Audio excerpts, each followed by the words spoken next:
Back at the shelter, Jeremiah signed his name on the clipboard, nodded at the tired volunteer, and found a spot on the worn-out sofa in the common room. The hum of voices, the shuffle of feet, the low drone of a TV in the corner. It was all background noise to him by now. Aniyah sat cross-legged on the other sofa, her hair twisted into thick braids that brushed her shoulders. She had the sharp, alert eyes of someone who never let her guard down, even when she laughed. Jeremiah had noticed her before, but tonight, she was close enough to talk. "You staying here too?" she asked, tilted her head, like she already knew the answer. "Yeah," Jeremiah said. "Been around a minute." They talked about the food, about the curfew, about the way the staff looked at you like they could tell your whole story just by looking at your shoes. Jeremiah found himself relaxing, even smiling. At some point, he leaned back, studying her. "How old are you anyway?" 19. His eyebrows rose. "For real? I thought you were my age." Elysia's mouth curved into a sly grin. "That's because you and I are the same age. Girls mature faster than boys." For the first time in days, Jeremiah laughed. A real laugh, not the quick, hard-edged one he used on the street. It surprised him, the way it caught in his chest and broke something open. Aniyah laughed too, the sound bright against the dull hum of the shelter. For a moment, the walls didn't press in so hard. The Lexus rolled up to the same corner a couple nights later. Jeremiah was already there, hands tucked in his pockets, pretending like he hadn't been waiting. When the tinted window slid down, that same smooth voice reached him. "You free?" Jeremiah leaned down, peering in at Sheldon. The man looked like he hadn't slept much, tie a little looser, jaw tight. "Depends," Jeremiah said. "Same deal as before?" Sheldon gave a small nod, eyes gazing nervously at the rearview mirror. "Get in?" Inside the car, Jeremiah settled back, trying not to let on how much he needed the money, needed the escape. Sheldon kept his eyes on the road as they pulled off, the silence stretching. "You got a family, right?" Jeremiah asked suddenly. Sheldon's grip on the wheel tightened. "Why you say that? You drive like a man who got somewhere to go back to." Jeremiah smirked, letting the words hang. For a moment, Sheldon didn't answer. Then, abruptly, "I do." Jeremiah turned his head, studying him. Noticed the way Sheldon's hand trembled just a little when he reached to adjust the air vents. For all the man's polish, he wasn't untouchable. He was human, vulnerable. At the hotel, Sheldon handed Jeremiah the money the same way as before, folded, discreet. But this time, when Jeremiah took it, Sheldon didn't let go right away. His eyes met Jeremiah's, lingering. "I want to see you again," Sheldon said, the words carrying more weight than they should have. Jeremiah raised an eyebrow. "Ain't that what we doing now? Not just tonight." Sheldon's voice dropped lower. "I mean regular. You and me."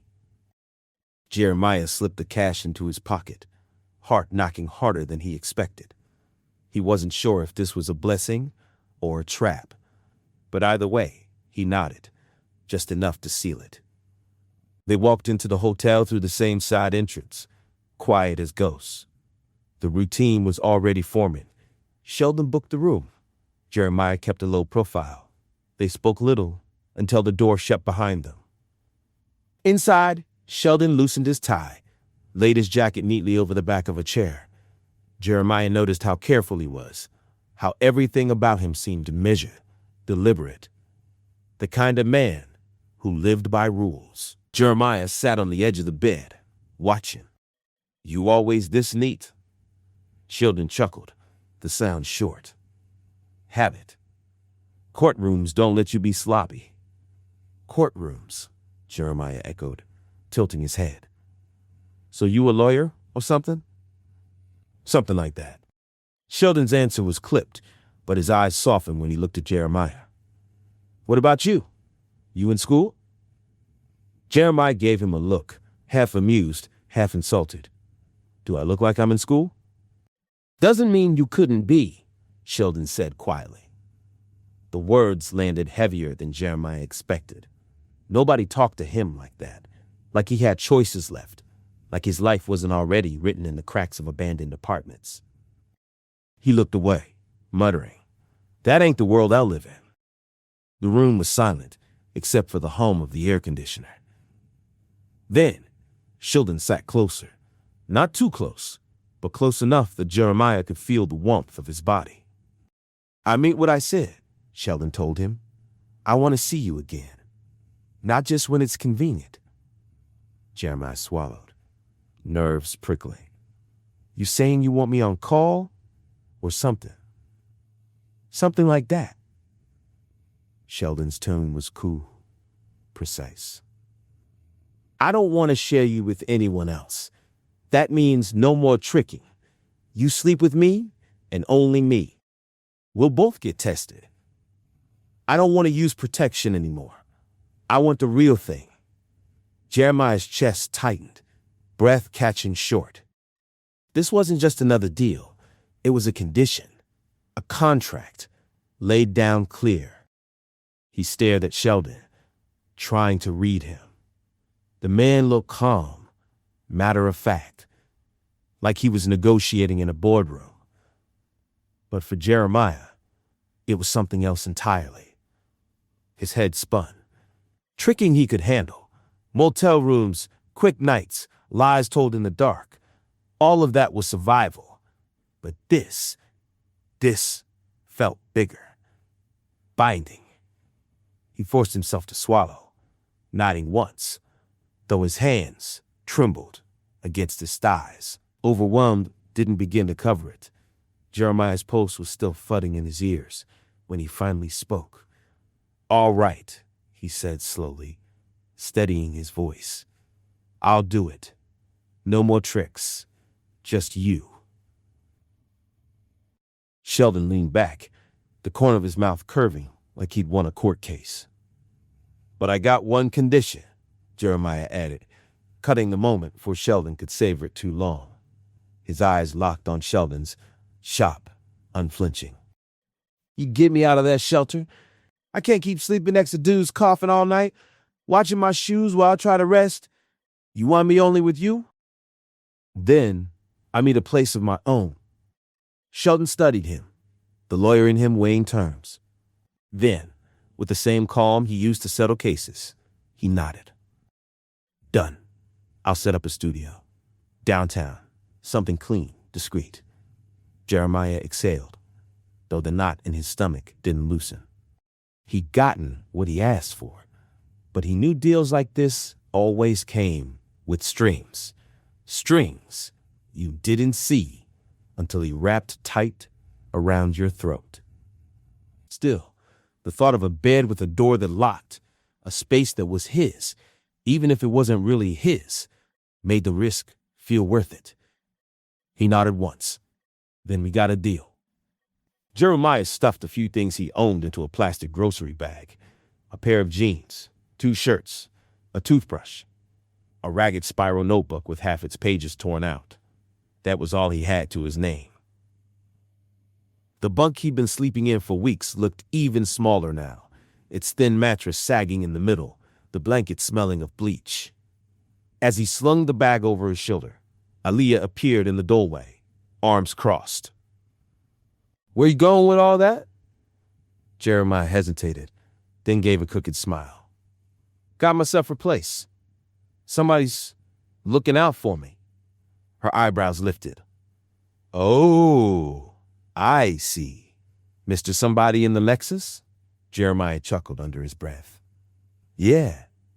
Aniyah shook her head, half teasing, half serious. "Well, I guess you're moving on up to the east side." She sang it under her breath, like the old sitcom theme, then grinned. "Don't be a stranger, though." Jeremiah shifted his weight, bag hanging over his shoulder. "I was actually thinking I could use some company. You could sleep on the couch. You wouldn't have to stay here no more." Aniyah's eyes widened. You serious? He nodded. Yeah. Just one thing. When Sheldon comes through, you gotta make yourself scarce. Can't have him knowing you there. That's part of the deal. Shock and delight crossed her face in quick succession. Boy, you wild. She laughed, shaking her head, but her eyes glowed. You really gonna let me stay? Jeremiah shrugged, trying to play it cool, though a small smile tugged at his lips. Why not? We look out for each other, right?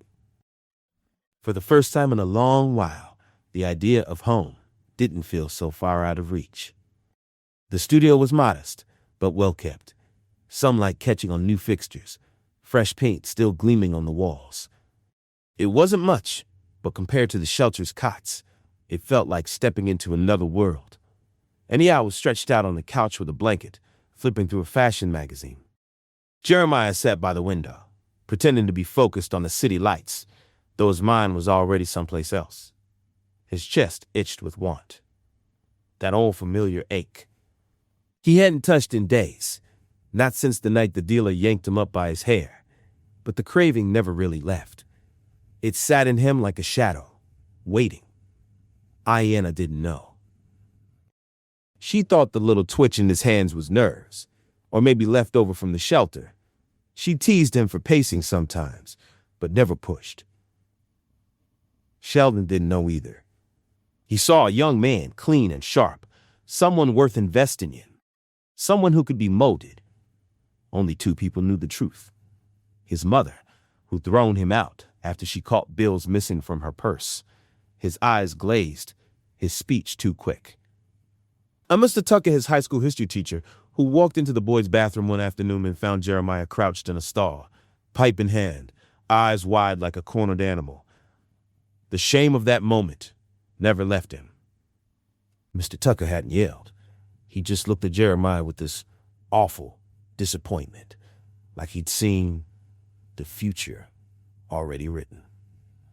Jeremiah couldn't finish out that semester.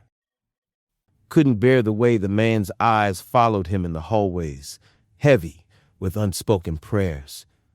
Now, sitting in the quiet of the studio, Jeremiah pressed his palms into his knees until they shook.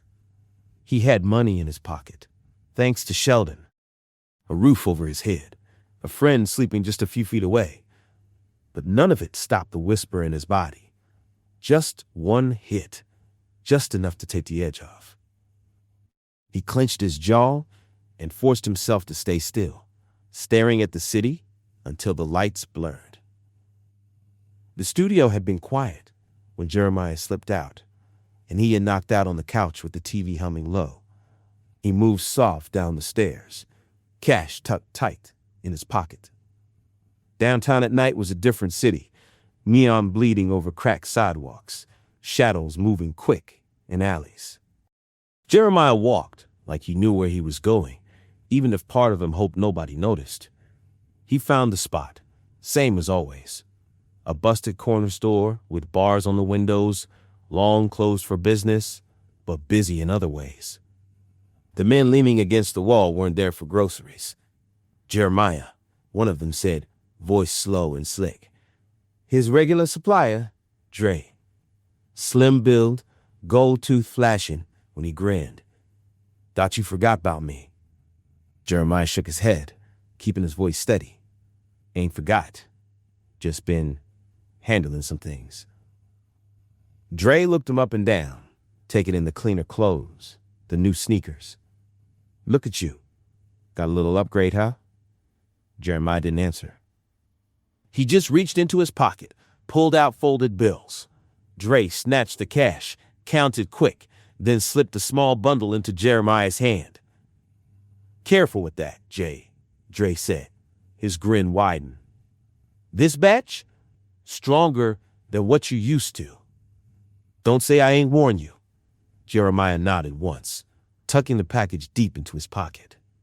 His palms were already sweating, the craving loud in his chest.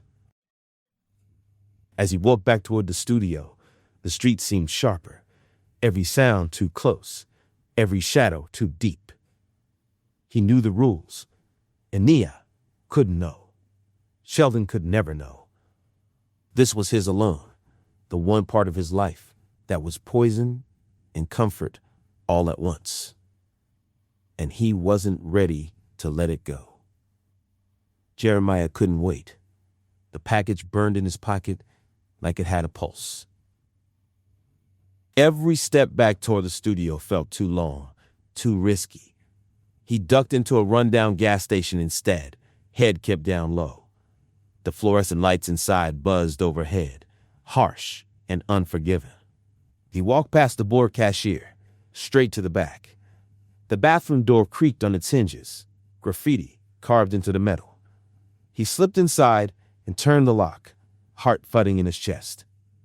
He pulled the small bundle from his pocket, hands trembling with need. On the cracked sink, he set the blast pipe, the lighter, the small rock that promised relief. For a moment, he caught his reflection in the spotted mirror. Pupils dilated, small wrinkles forming around his eyes. He looked older than 22, older and already tired. He looked away, pressing his lips around the pipe. The lighter flicked. The pipe warmed in his hand. Smoke curled, sharp and bitter, rushing his chest, stealing his breath before it gave it back as a wave of false calm. His body slackened against the wall, sliding down until he sat on the cold tile. Pipe clutched like it might save him. Out in the station, someone banged on the door. "Yo, hurry it up." Jeremiah shut his eyes, pulled another hit, and let the sound fade into nothing. For a few stolen minutes, the world couldn't touch him. Aniyah was still curled on the couch when Jeremiah pushed through the door. The TV light flickered across her face, half asleep but alert enough to lift her head. "You out late?" she mumbled, voice thick with sleep. "What you doing?" Jeremiah dropped his key on the chair, moving too quick, pacing the small room like he couldn't sit still. His eyes darted from the window to the fridge, to the couch, his body humming with restless energy. Aniyah squinted at him. "You good?" "I'm fine," Jeremiah said, too fast. "Better than fine." He forced a grin, rubbing his hands together like he was about to make a move. "This place, this whole setup, it's ours now. You know that? We don't gotta answer to nobody." Aniyah sat up straighter, watching him carefully. She'd seen him tired, hungry, even broken, but never buzzing like this. He was wired, words spilling out like he couldn't stop them. "You more hyper than usual?" she said slowly, testing the words. "Like you had 5 cups of coffee or something." Jeremiah laughed too loud. "Maybe I did." He turned his back to her, busying himself with the fridge, even though it was nearly empty. Aniyah tilted her head, eyes narrowing. Something was off. She could feel it, but Jeremiah wouldn't look at her long enough to let her ask more. She pulled the blanket tighter around herself, heart uneasy. Whatever he was chasing, she could tell, it wasn't sleep.